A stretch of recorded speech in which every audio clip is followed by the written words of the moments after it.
한 나라의 대통령이 자신의 권력을 드러내기 위해 발레리노가 되었다. 좀처럼 상상할 수 없는 이야기죠. 하지만 17세기 프랑스에서는 발레가 권력을 드러내는 도구였습니다. 바로 프랑스의 절대군주 루이 14세의 이야기입니다. 루이 14세가 스타 발레리노였다는 사실 알고 계신가요?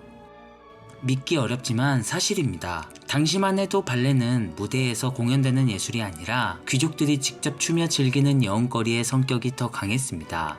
그런데 루이 14세는 직접 발레 작품의 무용수로서 무대에 오르며 무대 예술로서 발레를 발전시킨 발레리노였습니다.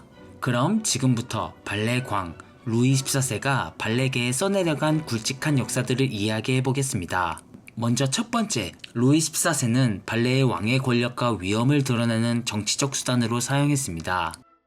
루이 14세가 가진 여러 타이틀 중 가장 유명한 태양왕이라는 별명도 발레의 작품인 바무 발레에 출연하며 얻은 건데요. 그는 1653년 15살의 나이로 이 작품에서 태양신 아폴로 역을 맡아 자신이 프랑스 왕국인 절대적인 축이자 태양 같은 존재임을 귀족들에게 각인시키고자 했습니다. 2000년도에 개봉한 영화 왕의 춤에도 이런 스토리가 잘 나와 있습니다. 물론 당시의 발레가 현재와 같은 무대 예술은 아니었지만 루이 14세는 자신의 위엄을 더욱 돋보이게 하는 무대 장치를 적극 활용해 무대에 올랐습니다.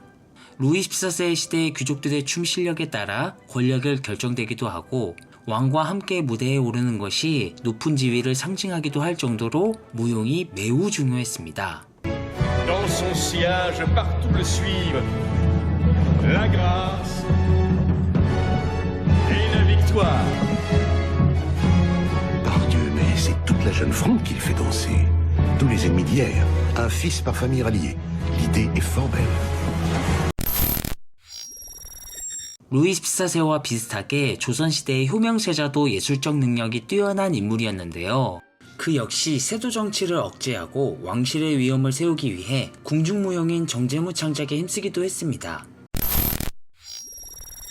요즘 시대에 비추어 보면 발레 작품의 역할을 통해 귀족들의 자신의 지위를 드러낸다는 게 참 낯설고 말이 안 되는 것처럼 느껴지지만 현 시대의 골프라는 스포츠를 통해 정재계 인물들이 사교 활동을 하는 것처럼 당시에는 발레가 필수적인 사교의 도구였던 것으로 보일 수 있겠죠. 이처럼 과거 시대의 춤과 공연이란 어떠한 대상에 강력한 권력을 부여할 수 있는 상징적이고 정치적 기능을 갖고 있었던 것이죠.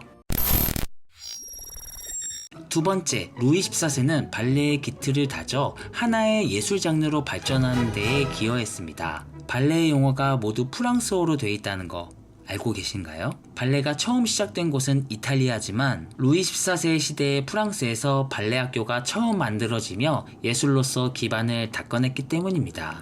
루이 14세는 1661년 왕립 무용 아카데미를 창립했는데요. 이는 서구 최초의 무용 교육기관이었습니다. 학교 교장이었던 피에르 보샹은 루이 14세의 무용 교사였습니다. 그는 발레에서 매우 기본적인 자세인 턴아웃을 활용해 발레의 5가지 기본 포지션을 만들어냈습니다. 이 5개의 기본 포지션은 현재까지도 이어져 오는 것으로 한글로 치면 마치 가나다라 마바사와 같은 기본기라고 볼 수 있겠죠. 이처럼 발레가 체계화되고 전문화될 수 있는 뿌리를 루이 14세가 만들어준 것입니다. 루이 14세는 평생 약 27편의 공연의 주역으로 무대에 섰고 발레를 그만두기 전까지 하루도 빠지지 않고 연습했다고 하네요. 현 시대의 무용수와 다를 거 없이 발레에 대한 무한 애정과 열정이 굉장한 인물이었던 것이죠. 실제로 젊은 시절의 루이 14세는 굉장히 준수한 외모를 자랑했다고 하니 그가 발레하는 모습이 더욱 궁금합니다. 세계사에 빼놓을 수 없는 인물인 루이 14세가 발레의 역사에도 이토록 깊은 영향을 주었다니 굉장히 흥미롭지 않은가요? 루이 14세의 전폭적인 지원으로 엄청난 발전을 이룬 프랑스 발레는 현재까지도 그 명성을 자랑합니다. 19세기 중반 프랑스에서 낭만 발레가 발전하고 큰 인기를 끈 이유도 이런 탄탄한 뿌리에서 찾을 수 있겠죠. 언젠간 낭만 발레를 다룬 컨텐츠도 준비해 보겠습니다. 앞으로 제 채널을 통해 작게나마 발레의 아름다움을 전파할 수 있도록 노력하겠습니다. 그럼 구독과 좋아요 눌러주세요.